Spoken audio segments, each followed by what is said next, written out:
देवी देवी, क्या तुमको भी वही अनुभूति हो रही है जो मुझे हो रही है? हाँ स्वामी,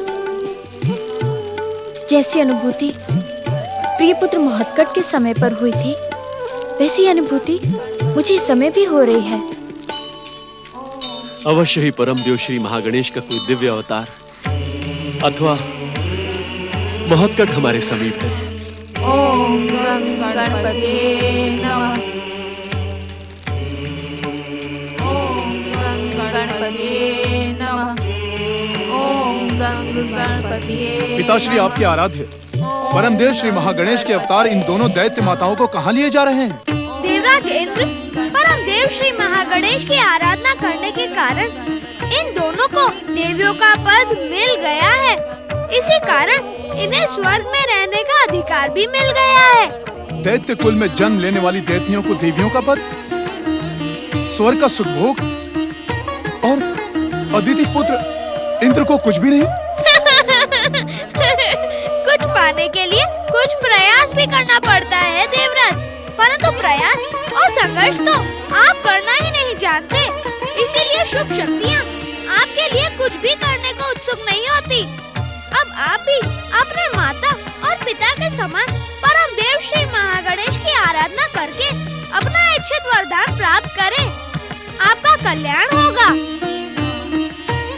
प्रणाम माता, प्रणाम पिताश्री। ओम गणपते नमः। ओम गणपते। जब ये दोनों दैत्याँ दुष्ट भयासुर के साथ स्वर्ग में निवास करेंगी तो मेरी श्री महागणेश आराधना का उद्देश्य क्या? अपनी वाणी पर अंकुश लगाओ इंद्र। शाम्मुखी और वारंगी अब दैत्याँ नहीं है। परम देव श्री महागणेश की कृपा से वे देवियां बन गई हैं और उनका आदर करना हर महागणेश भक्त का कर्तव्य है। हाँ। ऐसा अधर्मी धर्म मुझे स्वीकार नहीं। ओम महागणेशाय नमः। ओम परम देवाय नमः। ओम विश्ववरदाय नमः। ओम महागणेशाय नमः। ओम परम देवाय नमः। ओम विश्ववरदाय नमः। ओम महागणेशाय नमः। ओम परम देवाय नमः। ओम विश्ववरदाय नमः। ओम महागणेशाय नमः। ओम परम देवाय नमः। ओम विश्ववरदाय नमः।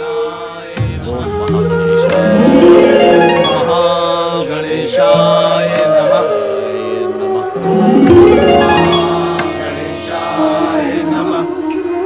श्री महागणेश भक्त असुरगणों द्वारा इस प्रकार परम देव श्री महागणेश की आराधना का फल तो इन्हें अवश्य मिलना चाहिए।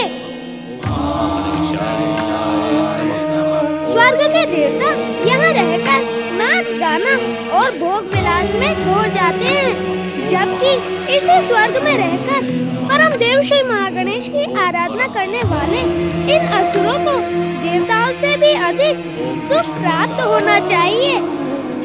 तुम सबका कल्याण हो।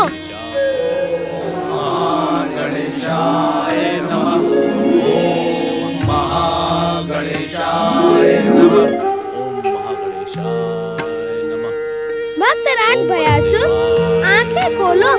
मैं तुम्हारी इच्छा पूरी करने के लिए ही तुम्हारे समीप आया हूँ। आंखें खोलो भक्तराज। ओम परम। आंखें खोलो।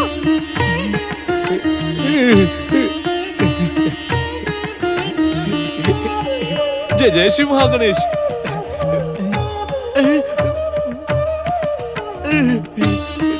ये मैं क्या देख रहा हूँ? गण गण गण गण गण। हे श्री गणेश, आपका ये एक दांत इतना लंबा।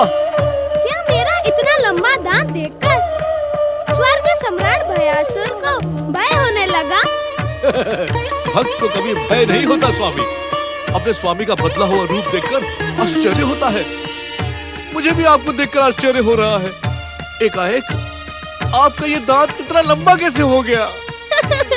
भक्त राज भयासुर परम देव श्री महागणेश के हर अवतार का रूप भिन्न भिन्न होता है।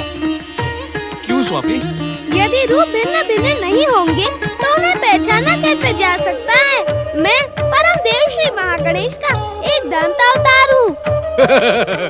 श्री महागणेश के एक दंत अवतार की जय हो, जय हो, जय हो।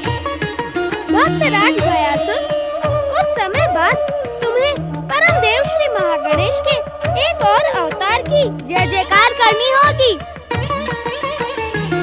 एक और अवतार? हाँ, परम देव श्री महागणेश के गजानन अवतार कुछ समय बाद तुम्हारी भक्ति से प्रसन्न होकर तुम्हें दर्शन देने आ रहे हैं। उनके साथ ही देवी वरांगी और देवी शांबुकी भी हैं। वे उन दोनों को लेकर स्वर्ग आ रहे हैं। एकदम श्री गणेश, अपने सज्ञानी भक्त पर थोड़ी सी कृपा कर दे। मुझे केवल इतना बता दे कि गजानन श्री गणेश की पहचान क्या है? उनका गजानन अवतारी रूप बिल्कुल गौरी पुत्र श्री गणेश के समान है। केवल तुम जैसा परम श्री महागणेश भक्त ही उन्हें पहचानने में सफल हो पाएगा। परंतु आप तो ये कह रहे थे कि परमदेव श्री महागणेश का हर अवतार भिन्न भिन्न रूपों में आता है। फिर गौरी पुत्र श्री गणेश और गजानन श्री गणेश में समानताएं क्यों हैं?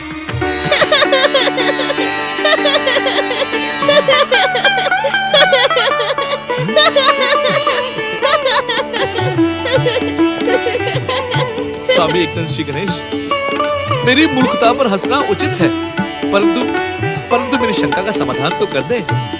गौरी पुत्र और गजानन का रूप एक सा क्यों है? गौरी पुत्र और गजानन श्री गणेश का एक समान रूप तुम जैसे परम श्री महागणेश भक्तों की परीक्षा है।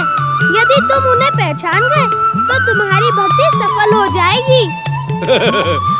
अब तो मैं उन्हें पहचान ही जाऊंगा, क्योंकि आपने उनका परिचय देकर मेरी सहायता जो कर दी है। भक्त की सहायता करना तो भगवान का कर्तव्य होता है। तुम अपनी परीक्षा में असफल ना हो जाओ, इसीलिए मैं तुम्हें गजानन श्री गणेश का परिचय बताने के लिए यहाँ चला आया। आप धन्य है एकदम श्री गणेश, और धन्य है परम देव श्री महागणेश, जो अपने भक्तों को कभी असफल नहीं होने देते। जय जय श्री महागणेश, जय जय श्री महागणेश। भक्त राज भयासुर, गजानन श्री गणेश की जय जयकार करो। स्वर्ग लोक में इनका स्वागत करो। प्रणाम गजानन श्री गणेश की और एक दंत श्री गणेश की जय। गजानन श्री गणेश की और एक दंत श्री गणेश की जय।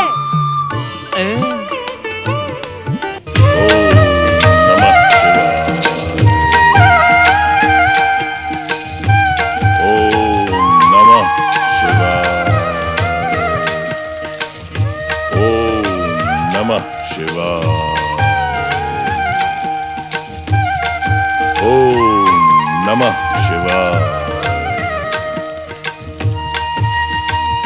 ओम नमः शिवाय।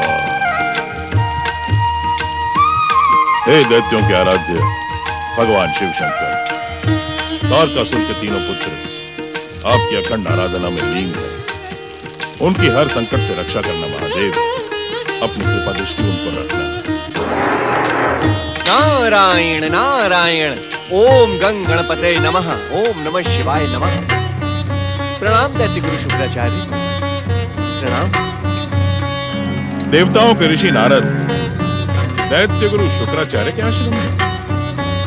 नारायण नारायण दैत्य गुरु, प्रणाम का प्रति उत्तर आशीर्वाद से दिया जाता है, प्रश्न से नहीं।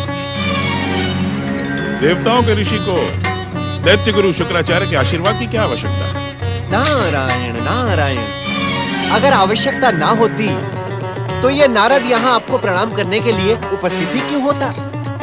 मैं तुम्हारे स्वभाव से भली भांति परिचित हूँ नारद। तुम अपनी चतुराई को प्रकट करके सबको भ्रमित करते हो। भ्रमित ही तो नहीं कर पाता ये नारद, किंतु आप मुझे देखकर कृपा क्रोधित ना हो दैत्य गुरु। देवताओं के ऋषि को देखकर दैत्य गुरु क्रोधित ना होंगे तो क्या होंगे? गंग गंग गंग गंग गंग गंग। गुरुवर, गुरु और ऋषि के मध्य तो वही संबंध होता है जो आत्मा का शरीर से है, प्राण का वायु से है। इस संबंध पर सारा संसार गर्व करता है। परंतु मुझे आपके साथ किसी भी संबंध पर गौरव नहीं हो सकता नारद मुनि।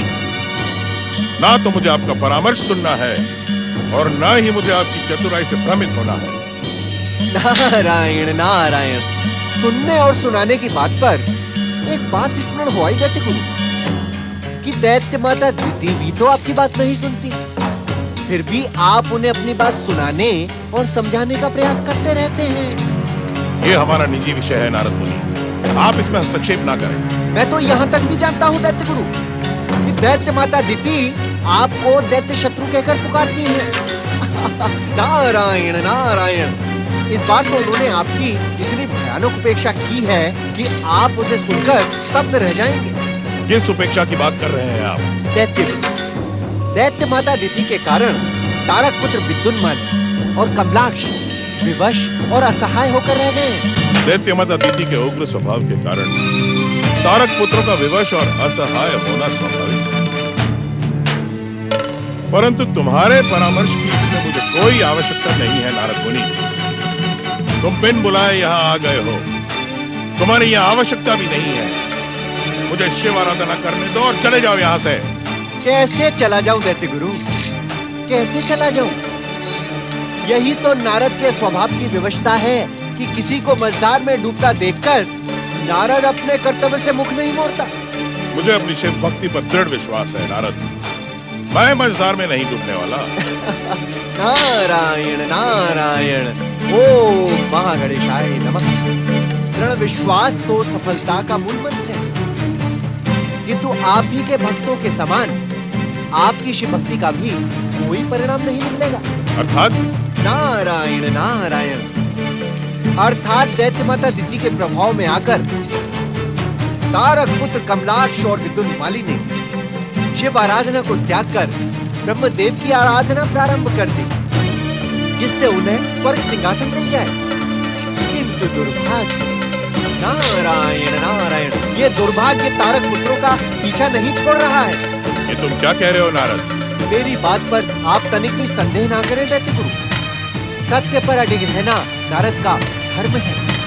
तारक पुत्रों को वरदान देने ब्रह्मदेव ब्रह्मलोक से तो निकले, किंतु आधे मार्ग से ही लौट गए। उनका ब्रह्मलोक से निकलना ही अनुचित था। एक ही तपस्वी को एक ही आराध्य दो वरदान नहीं दे सकता। यही तो मैंने भी उन्हें समझाया। किसे? ब्रह्मदेव को? ब्रह्मदेव को? नारायण नारायण। भला ब्रह्मदेव को समझाने की बुद्धि इस दीनहीन नारद के पास कहाँ है दैत्य गुरु? मैंने तो तारक पुत्रों को समझाया, देवी शाम्बुकी और देवी वारांगी का उदाहरण दिया कि उन्होंने किस प्रकार श्री महागणेश की आराधना करके उसका प्रतिफल कितना शीघ्र प्राप्त किया। देवी शाम्बुकी, देवी वारांगी, ये दैत्य नारियां देवियां कैसे हो गई नारद मुनि? नारायण नारायण। श्री महागणेश की भक्ति का प्रतिफल ऐसा ही होता है दैत्य गुरु, उनकी कृपा ऐसी ही होती है। अदम से अदम प्राणी भी श्रेष्ठ स्थान प्राप्त कर लेता है। गजानन श्री गणेश ने देवी शाम्बुकी और देवी वारांगी को केवल देवी पद ही नहीं दिया, अपितु उन्हें अपने साथ स्वर्ग लोक भी ले गए और तारक पुत्र और देवी दिति हाथ मलते रह गए। नारायण नारायण।